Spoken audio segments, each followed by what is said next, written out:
Well, here I am in my Rhino greenhouse on a sunny September morning, and September is a really busy month out there in the garden and on the allotment. So hopefully you've had a nice relaxing summer, a lovely August where you're harvesting lots but perhaps not having to do too much heavy work.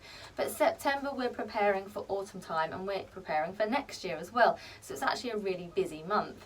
We've got loads of harvesting still to do, so autumn raspberries, courgettes, you've probably got tons of squash like I have, just keep on coming, and of course salads as well.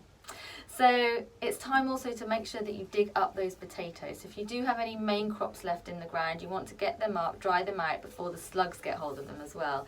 And if you're lucky enough to have grown some beautiful sweet corn, don't forget it's time to be harvesting those as well. I actually love them raw, so if you get them at just the right moment of time, you can just eat them raw and they are absolutely delicious.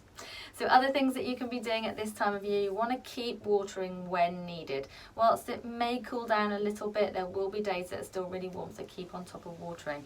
Don't forget to divide your herbaceous perennials as well, because there'll be plenty of those that you can divide. That means you can keep them under control, keep them in check, and of course you get more plants.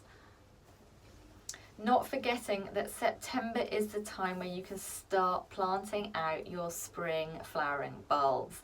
So if you've already been receiving your bulb and seed catalogues in the post, take a nice moment outside in the garden to have a look through the magazine and see what ones you would love to grow next year. So things like daffodils, crocus, hyacinth, they can all be planted now.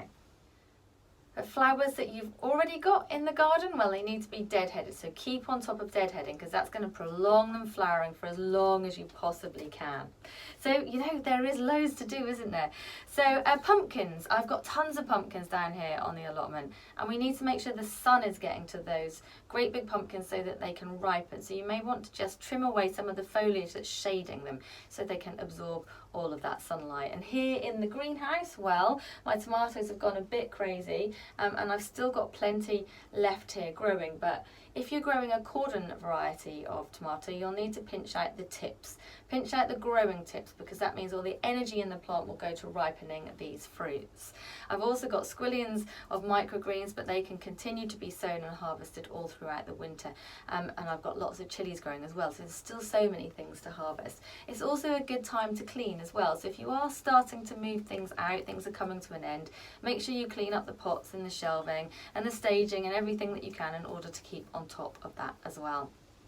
So don't forget to close your vents as well, evening times, especially if it gets cool, because here on the allotment I tend to leave my vents and the door partly open because it gets so warm.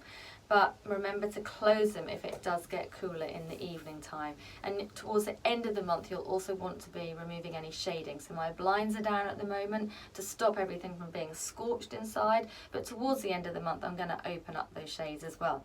So it's that transitional month, moving from summer into autumn time. It's a beautiful month. Hopefully we have some lovely warm days and you can really enjoy being outside in your garden or on your allotment. Keep on top of things and just think ahead for autumn and next year.